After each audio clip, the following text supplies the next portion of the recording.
E é evidente que Deus sempre dá uma ênfase nunca igual. E a mensagem tem a ver com esse tempo. Abra a sua Bíblia em Gênesis capítulo 26, versículo 1. O que aprendemos, né? O que podemos aprender com a crise ou com as crises? Né? O que a gente pode aprender com as crises? É o tema da minha palavra. Gênesis capítulo 26, versículo 1.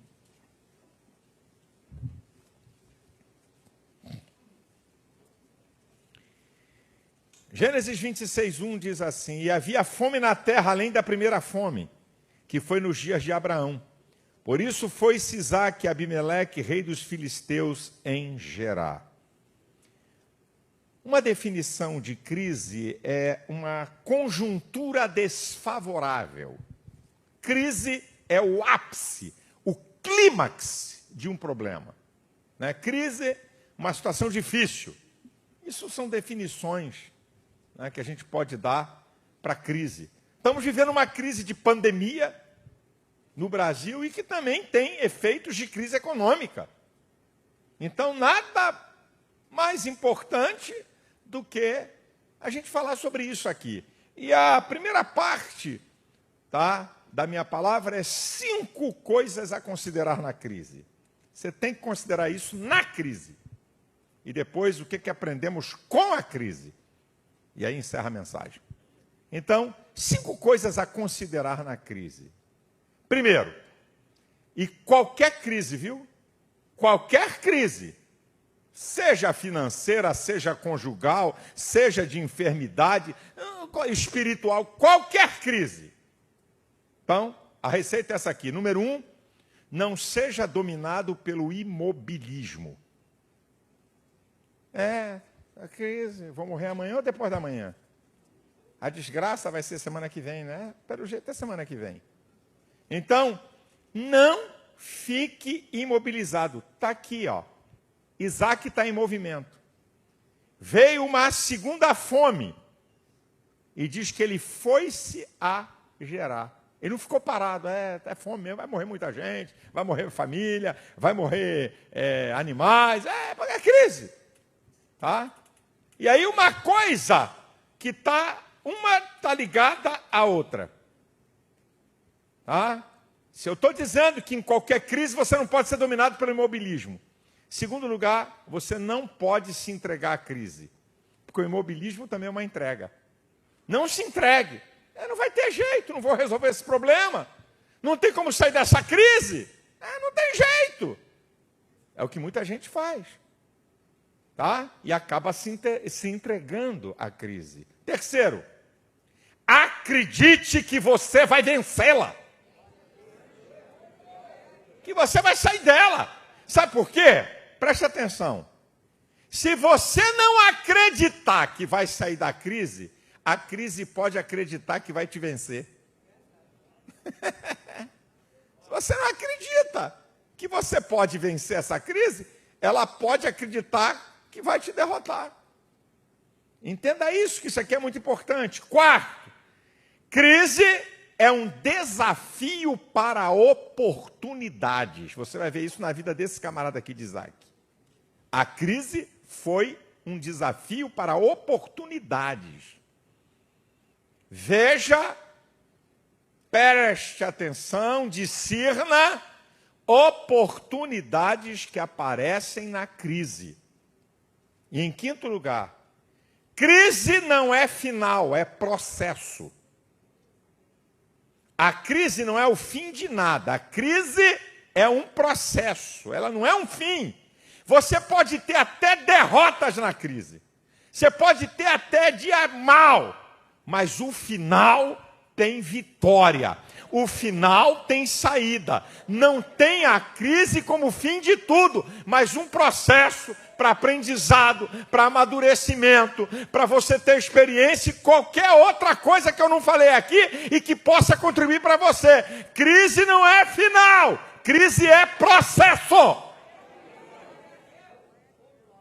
Fique bastante atento a essas 5 coisas em qualquer crise. Imobilismo, não se entregar a ela, acreditar que vai sair, oportunidades, desafio para oportunidades, e crise não é o fim, é o meio. Agora vou para a segunda parte. O que é que a gente pode aprender com as crises? Eu vou dizer algumas coisas, mas é muito mais do que eu vou falar. O que é que a gente pode aprender com as crises? Então a gente aprende com as crises. Número 1, tempo para aprendermos a depender de Deus. Preste atenção. Isaac podia usar a lógica. Na primeira fome com o pai dele, Gênesis 12:10, Deus não deu uma palavra para Abraão. Deus só mandou ele sair da sua parentela, da sua terra. Quando veio a fome, Abraão usou lógica. O que é? Foi para o Egito.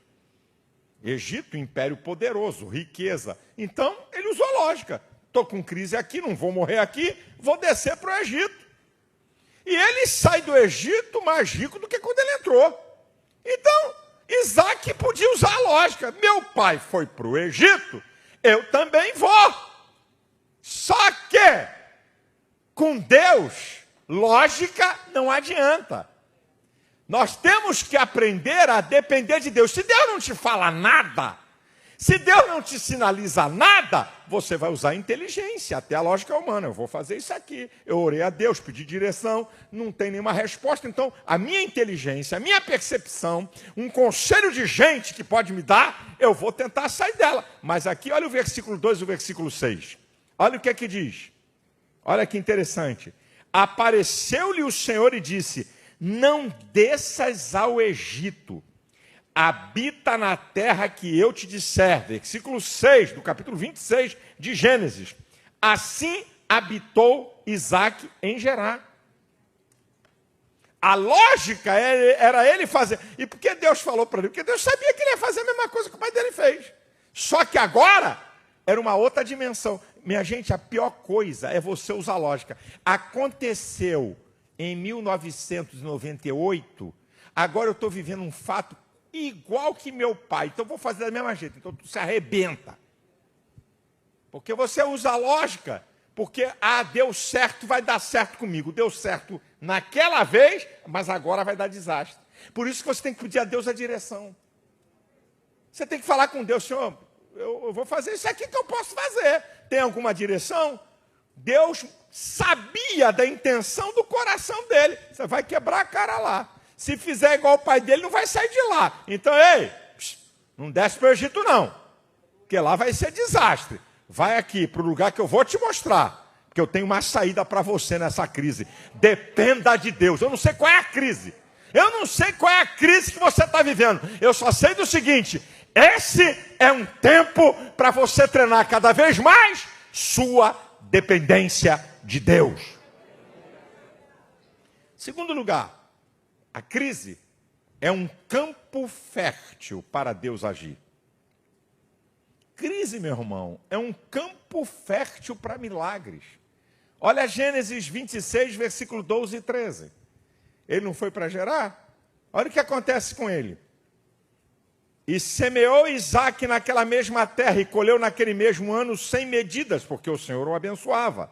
Engrandeceu-se o varão e ia se engrandecendo até que se tornou muito grande.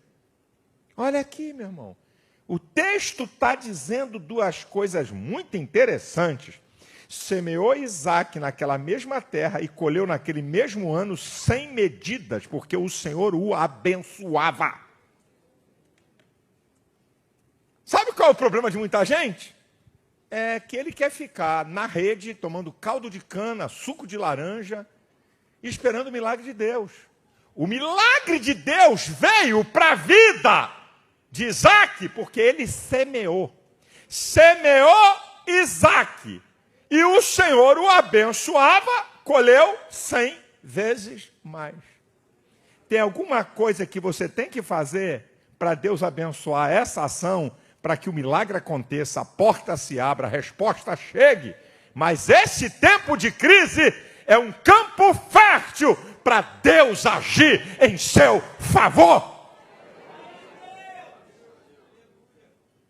É isso que você tem que entender, meu irmão.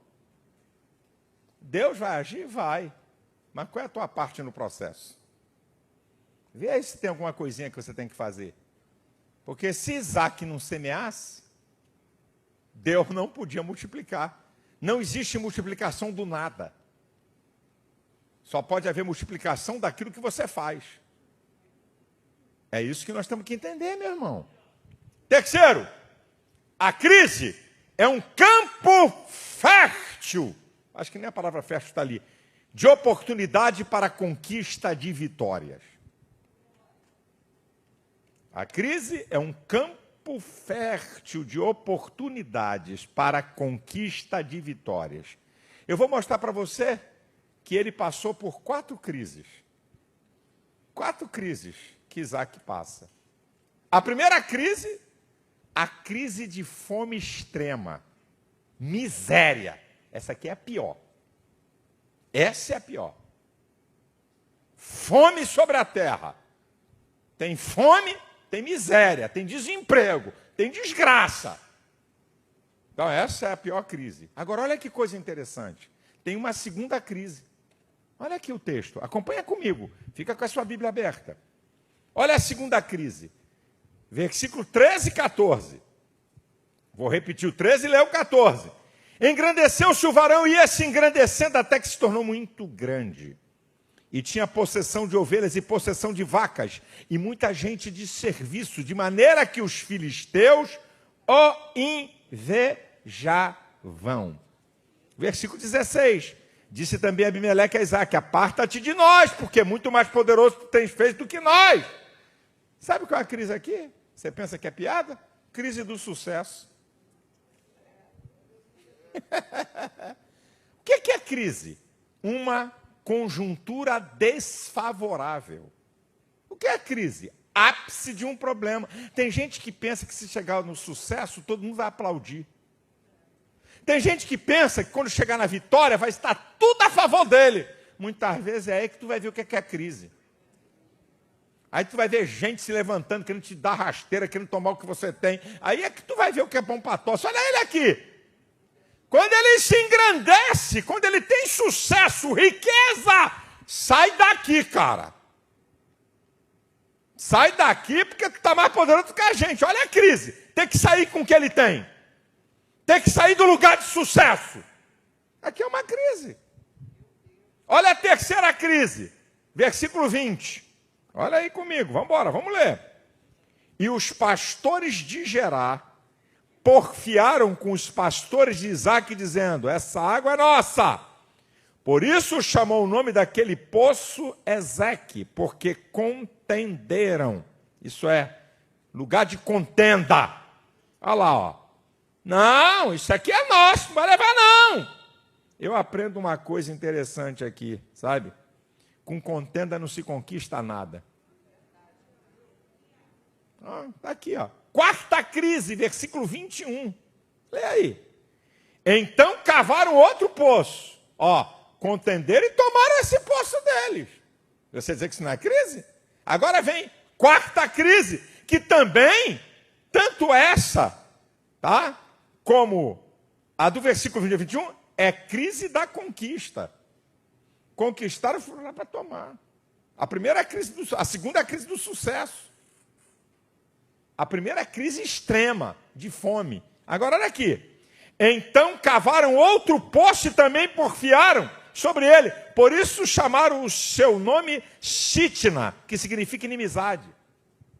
Com briga, também não vale a pena ter nada. Brigar, ficar sem falar com família, não fala mais com o irmão, com o pai, com a mãe, o que é que vale a pena ter alguma coisa? Olha aí a Odebrecht. O pai e o filho se degladiando. Hã?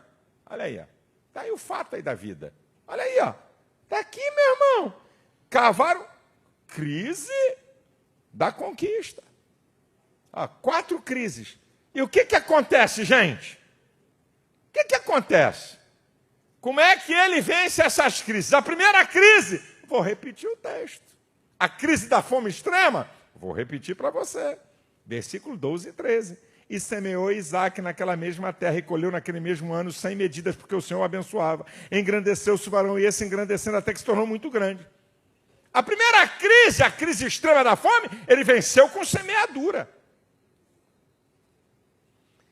A segunda, terceira e quarta crise, olha como é que ele vence, versículo 22. Vamos ler.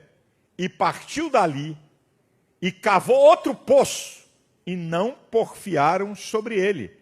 Por isso chamou o seu nome Reobote e disse, porque agora nos alargou o Senhor e crescemos nessa terra. A crise do sucesso e a crise da conquista, como é que ela foi vencida? Foi vencida com Reobote. O que significa essa palavra? Por que ele chamou disso? Amplos espaços abertos por Deus.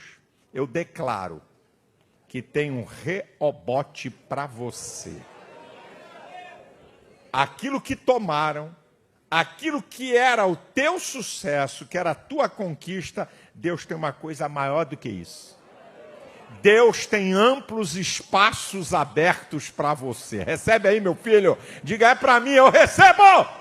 Deus tem um Reobote para você, meu filho. Pensaram que iam acabar com a conquista e com o sucesso de Isaac. Deus disse assim, não, meu filho, pode entregar isso aí. Eu vou abrir uma coisa muito maior. Eu vou fazer um milagre muito maior. Eu vou abrir um espaço muito maior. Eu vou permitir você conquistar coisas muito maiores. Aleluia! O que a gente pode aprender com as crises? A crise é um campo fértil para você semear e receber colheitas milagrosas. É crise, gente. É um campo fértil para você semear e receber colheitas milagrosas. E eu vou declarar aqui profeticamente. Eu vou mostrar 5 crises, o que foi semeado e que tipo de colheita tiveram. 5 crises. Uma aqui e 4 outras crises que a Bíblia me apresenta. Vou te mostrar, na Bíblia. É para quem crê. Palavra de Deus não é lógica humana. A palavra de Deus é pela fé. Por lógica, meu filho, esquece igreja, esquece reino, esquece Bíblia. Vai viver da lógica. Você quer viver da lógica? Ok. Você quer viver da fé? Você quer viver da fé? Então, meu amigo, a fé é outra dimensão. A fé não tem nada a ver com lógica humana, com natureza humana, com o que as pessoas pensam. Eu vou te mostrar aqui 5 tipos de colheita que foram semeadas em crise. A primeira está aqui. E semeou Isaac naquela terra e colheu 100 vezes mais. Irmão, entenda que toda a colheita é maior do que a semeadura. No reino, toda a colheita é maior do que a semeadura. Então aqui está a primeira, quem sabe é para você. Eu não estou dizendo que é amanhã, nem depois da manhã, nem mês que vem. Eu estou declarando profeticamente, então eu vou te aconselhar você receber as 5. Porque talvez uma delas é para você. Então você diz, eu recebo, quando eu terminar aqui. Sabe qual é a primeira colheita? Para quem semeia na crise, uma colheita abundante. Quem recebe isso aí? Quem recebe? A DEVEC do Nordeste, do Sul, de São Paulo, do Espírito Santo, do Rio de Janeiro, do Estado do Rio, de Portugal. Então eu declaro, semear na crise, pode se preparar, uma colheita abundante. A segunda colheita de uma semeadura na crise, todo mundo aqui conhece, 1 Reis, capítulo 17, do versículo 8 ao 16, quando havia fome extrema na terra. Não chovia. Aí Deus manda o profeta Elias para a casa de uma viúva em Sarepta. Você já sabe da história, só estou lembrando. Aí, chega o profeta na casa da viúva, pede água, ela dá numa boa, ainda dá água. Olha, ela tinha água, hein? Significava que ela tinha mais água do que para ela e para o filho. Era uma mulher liberal. É interessante o primeiro sinal. Me dá água, tem. Faz um bolo para mim, ela disse. Aí não. Da água eu tenho, o bolo não dá não. É o último bolo aqui, vou comer eu e meu filho e vamos morrer. Faz um bolo para mim, assim diz o Senhor. A farinha da panela não vai se acabar, nem o azeite da botija, até que o Senhor dê chuva sobre a terra. A mulher semeou um bolo. Vamos fazer uma conta redonda. Se faltasse ainda 3 anos, se já tivesse passado 6 meses da fome, da seca, sem a chuva, e faltasse ainda 3 vezes. Vamos lá, eu vou botar com gente normal, porque eu sei que tem gente que faz 5 ou 6 refeições por dia. Mas eu vou para o normal. Quem faz 3? Café da manhã, almoço e janta. Então o profeta diz para ela, a farinha da panela não vai acabar, nem o azeite da botija, até que o Senhor dê chuva. Se faltasse ainda 3 anos, café da manhã, almoço e janta. Certo? 3 multiplicado por 365 dá 1.095. Multiplicado por 3 anos, 3.285. Então vamos fazer a conta. Um bolo produziu 3.285 bolos. Porque ela tinha farinha e azeite para café da manhã, tinha farinha e azeite. Para almoço, tinha farinha e azeite para janta. Um bolo produziu 3.285 bolos. Isso é, 3.285%. 3.285%. Sabe que colheita é essa? Recebe aí. Quem sabe é o teu caso. Vem aí sobre a vida de alguém que está me assistindo da DEVEC. Vem uma colheita incomparável. Semear um bolo e receber 3.285 bolos é incomparável. E quem sabe Deus tem aqui para crentes.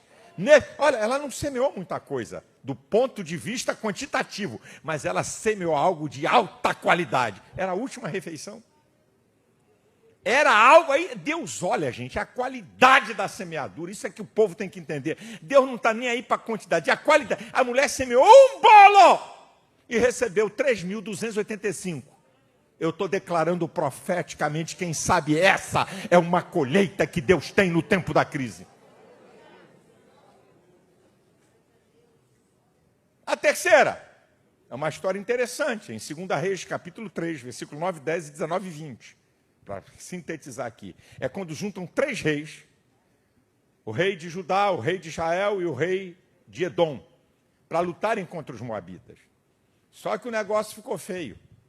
Faltou água. Os animais cansados, os caras disseram, vamos morrer aqui. Vamos morrer, que tem algum profeta aí? Traz um profeta aí. Porque a coisa ficou feia para o nosso lado. E aí o homem de Deus vem e dá uma sentença dizendo, vai brotar água. Vai vir água de onde vocês nem pensam.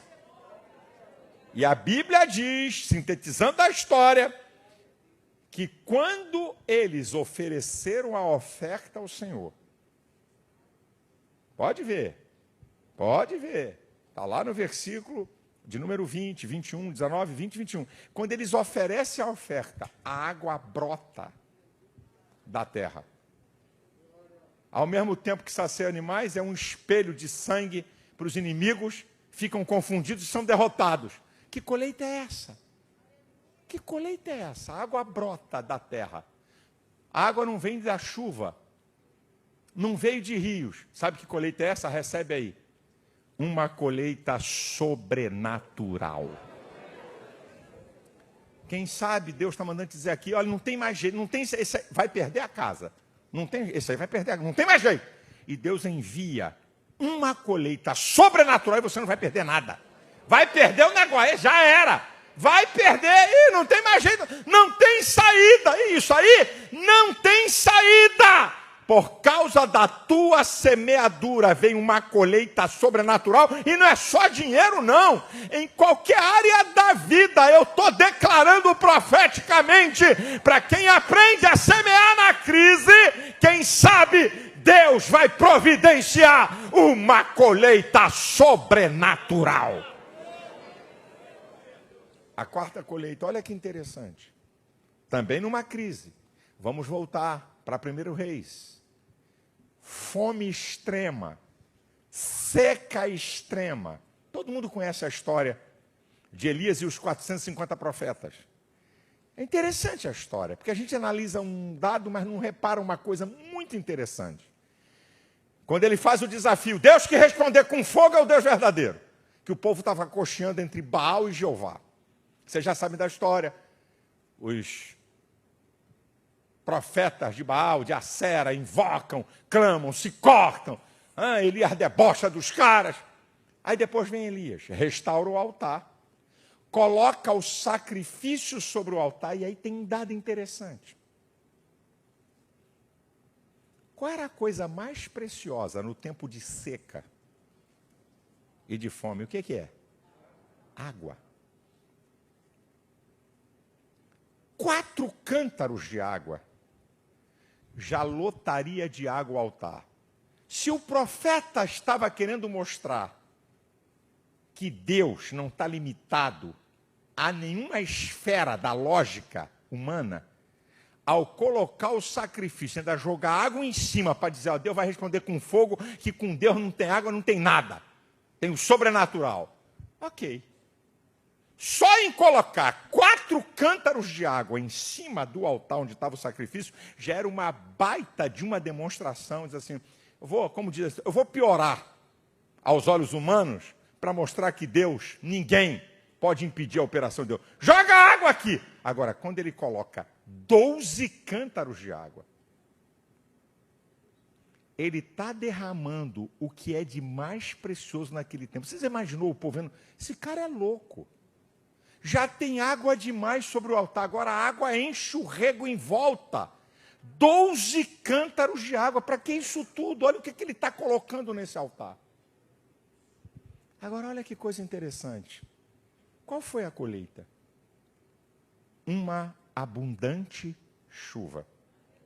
Eu pergunto aos senhores, uma abundante chuva enche quantos cântaros de água? Tem número?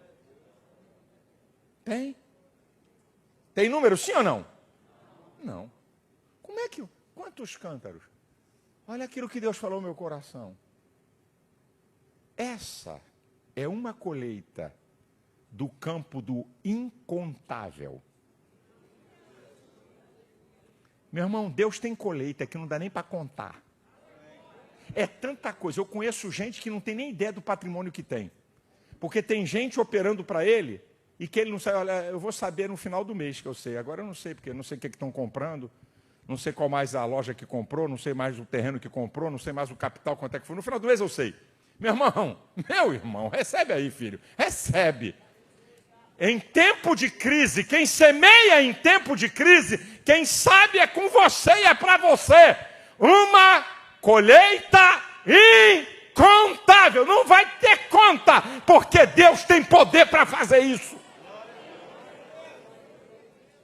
E a quinta colheita que foi semeada num tempo de crise, é uma história que todos conhecem, também uma crise.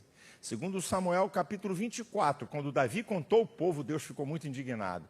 Está contando o povo para saber qual é o poder que você tem? Ah, é? Aí Deus manda um profeta, manda ele escolher uma dessas 3 coisinhas. Davi, que não era bobo nem nada, preferiu cair na mão de Deus. Aí Deus envia juízo.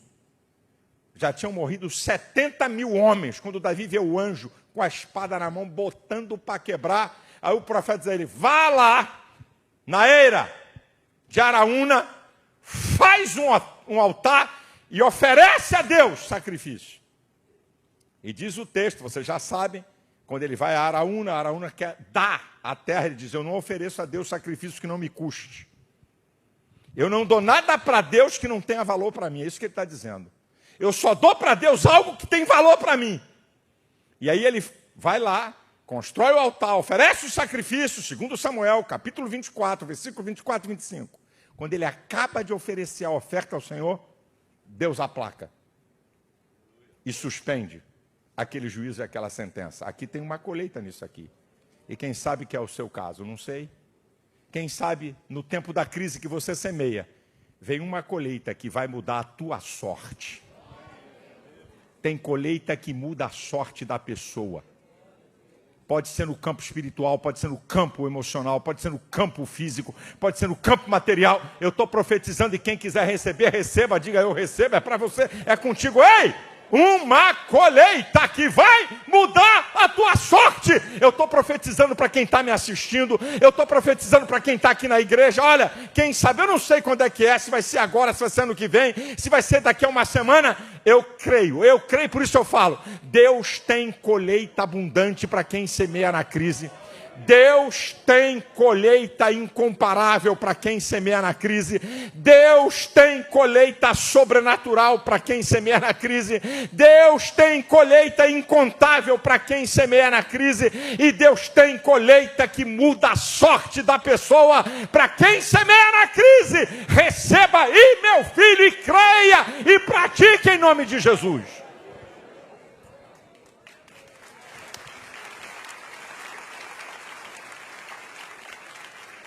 Escute o que eu vou contar da minha vida nesse tempo de crise. Quando entrou essa pandemia e tudo foi fechado, a igreja fechada, nós ficamos 90 dias, pertinho de 90 dias fechado. Aí o Espírito Santo falou uma coisa no meu coração. Ei, rapaz, lembra quando você brigava com teu sogro? Que o dinheiro da igreja é para sustentar os 5 ministérios, mas quem comanda e governa o dinheiro da igreja é o pastor? Aí eu cá comigo, sim, O Espírito Santo falou no meu coração. E aqueles que são evangelistas, que não têm salário? E aqueles que ensinam, são mestres, se não têm salário? Chegou a sua vez. Aí eu viajei na maionese, como diz o outro. Eu falei, é isso mesmo que eu falo. Como é que esses caras estão vivendo? Vivem porque vai numa igreja, prega e recebe uma oferta, não tem salário de lugar nenhum. Como é que está tudo fechado? Aí eu estendi minha mente.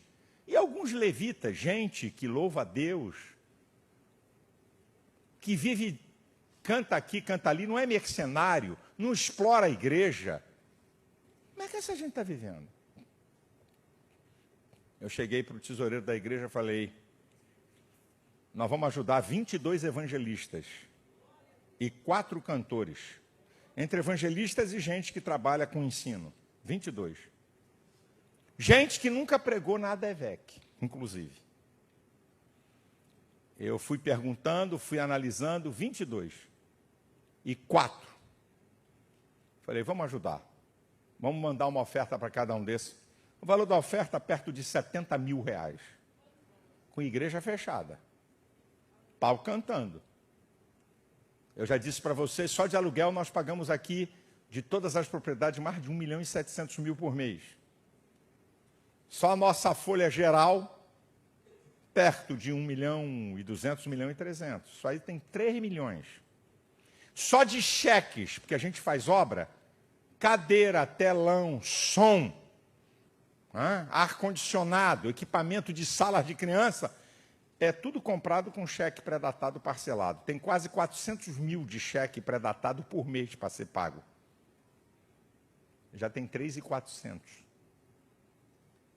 Então, igreja fechada, eu já entro devendo 3.400.000. Estou botando aqui o mínimo para você.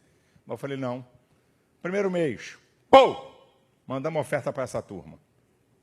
O pastor França teve experiência interessante de gente chorar e dizer, pastor, tinha acabado minha comida ontem, eu estava dizendo para Deus, Deus, tu me chamou, como é que vai ser isso? Chegou no segundo mês, a coisa aqui estava bem estreita. França falou, pastor, talvez eu tenha aí uns 10 mil para essa brincadeira, 70 mil vai ficar muito ruim. Aí o Espírito Santo me lembrou uma coisa assim, para mim. Deixa eu falar uma coisa para vocês. Eu não mando ninguém fazer o que eu faço. A experiência de oferta é pessoal.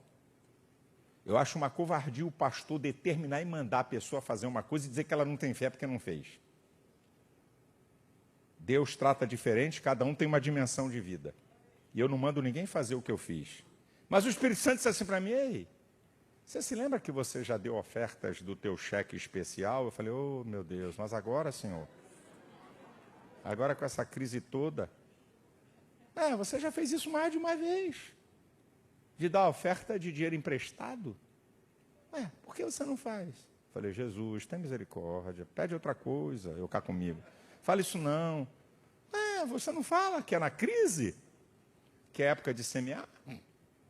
Bem, eu saquei 60 mil pau da minha conta. Uma conta garantida de um banco que eu tenho com um juro de 11% ao mês. Aí eu falei, França, está aqui o dinheiro. Manda oferta para esse povo. Jeová Jirê. Deus sabe de tudo. Só de juro aí nessa brincadeira eu vou pagar uns 8 mil, perto de 8 mil reais. Só de juro desse dinheiro. Mas Deus sabe. Mandei, segundo mês, manda para a turma toda. Aí vê como é que Deus faz. 15 dias depois, 15 dias assim, 15, 16 dias, por aí, posso estar falando por um dia, eu recebo um dinheiro que eu não espero, 30 mil reais.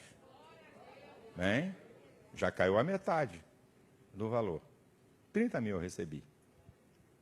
Acho que passaram mais uns 20 dias desse, uns 15, 20 dias, um pastor da Bahia, do interior da Bahia, fala com o Alexandre, o pastor Alexandre, diz assim, ó, eu tenho que ir aí no Rio de Janeiro, tem que andar de carro algumas horas até chegar ao aeroporto de Salvador com essa malha aérea toda ruim. Falei, eu tenho que ir aí. Aí ele veio, saiu lá dos Cafundel da Bahia, pegou um avião, veio e chegou, olha, Deus mandou te dar uma oferta pessoal, não é para o seu ministério, não é para o seu, é para você. 20 mil. 50. Bem, 10 com mais uns 8 de juros, ainda tinha 18 mil pendurado. Né? Já tinha virado o mês. E aí, um membro aqui da igreja que é empresário, que o negócio dele está fechado. Olha como é que Deus faz. Um membro da igreja aqui, um cara fiel, liberal, o negócio dele fechado, um empresário aqui. Um camarada venceu uma licitação e ligou para ele. Ele tinha esse material em estoque há mais de um ano. Então ele pôde fazer um preço que o cara não tinha. O cara disse, olha, eu vou entrar numa licitação. Qual o preço que tu tem isso aí? Ele falou, eu tenho aqui esse material há mais de um ano aqui. Posso fazer para você por esse preço? Bem, o cara ganhou a licitação, ele vendeu para o cara, salvou a onça dele, essa venda. E aí ele falou com o Alexandre, eu quero ir lá no pastor. Aí veio na minha casa.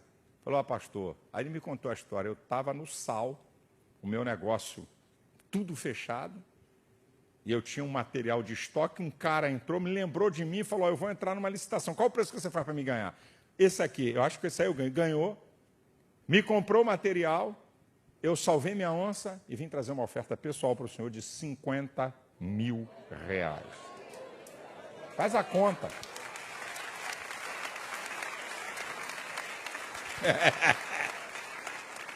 Sobrou 32. Meu irmão, com Deus, não bota lógica não, meu irmão. E outra, eu não fiz esperando que Deus em 15 ou 30 dias ia resolver o problema. Sabe por quê?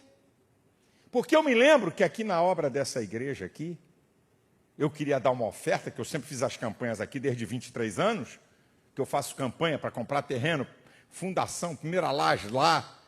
E aí eu queria dar uma oferta especial. O Elisete trabalhava numa empresa de caderneta de poupança, o gerente conhecia, pastor Santos, e me conhecia e tal. Aí eu falei, Elisete, pede um dinheiro lá emprestado, um tal de CDC, crédito direto ao consumidor, assalto à mão armada não, assalto sem arma, agiotagem oficial. Aí vê lá o máximo. Aí o cara deu o dobro, porque era o gerente, do que a Elisete podia. Lembra que sempre, quando você vai pedir um dinheiro emprestado, né, é relativo ao que você ganha. Ó, eu posso emprestar 5 mil, por causa do teu salário, posso emprestar 10 mil, 20 mil. Aí deu, eu fiquei contentíssimo para pagar em 12 vezes. Já contei aqui na igreja, estou repetindo, porque tem gente em igrejas novas que estão me ouvindo aí pela primeira vez sobre isso. E aí, peguei o dinheiro emprestado, vim. No dia da campanha, uau, glória, vou dar uma oferta, ai, Deus vai abrir a porta para mim, eu creio em milagre, eita, segura! Bem, resumindo a ópera, aquele ano, um dos piores anos da minha vida. Naquele ano, eu passei pelo último greta de tomar um despejo, por causa da brincadeira de assumir uma prestação, que eu não podia, e de não ter dinheiro. Sabe por que eu não fui despejado? Porque Deus, quando eu digo aqui que Deus tem colheita sobrenatural, um amigo meu de infância, oficial da Marinha, que tinha feito uma viagem para fora, dormiu na casa do sogro, que mora aí na região mais aqui do subúrbio, aqui da Avenida Brasil, ele morando na Tijuca, mas dormiu. Aí quando ele vinha com o carro, pista central de manhã cedo para ir para o Arsenal de Marinha, antigamente tinha uma agulha aqui perto da Rio Petrópolis, mais na frente, agora fecharam ela, para entrar aqui para a Penha. Ele estava vindo com o carro, aí disse que o Espírito Santo falou com ele assim, um cara assim tímido, reservadíssimo, meu amigo de igreja desde adolescente, jovem. Aí disse que o Espírito Santo falou para ele assim, entre aí na Penha, eu morava na Rua Braga aqui na Penha, entre e dê esse valor de oferta para o Silas. Ele falou, eu estou ficando maluco. Passou da agulha.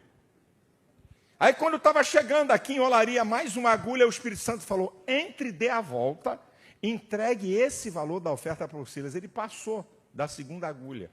Aí disse que o Espírito Santo falou com ele assim, eu vou quebrar teu carro aqui no meio da Avenida Brasil, no Roche, para você saber que eu estou falando contigo. Ele falou, não, vou entrar na próxima.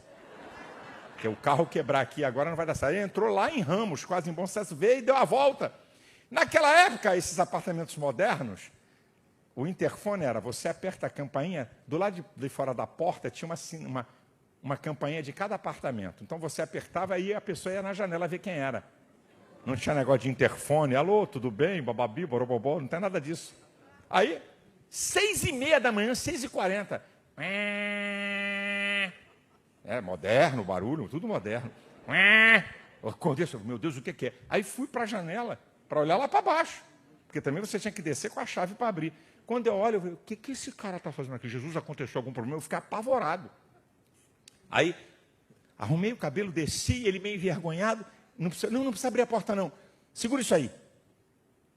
Depois a gente fala. E saiu. Quando eu abri, 3 meses de aluguel e mais o dinheiro para fazer uma belíssima de uma compra.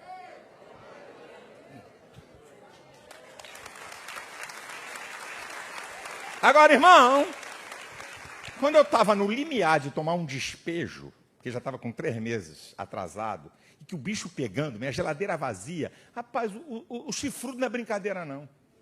Aquilo na minha mente, vai, otário, vai dar oferta de dinheiro emprestado, vai, ô idiota, ô mané, vai, isso, faz isso mesmo. Meu irmão, Deus sabe o que eu passei naquele ano, o que eu passei no ano seguinte, o que eu passei no outro ano. 10 anos lá na frente, depois que eu fiz essa doideira, uma vez, quando eu recebi uma bênção, o Espírito Santo disse assim, aqui começa a sua colheita dessa semeadura que você fez lá atrás. O Espírito Santo me lembrou. E por uns 30 anos na frente,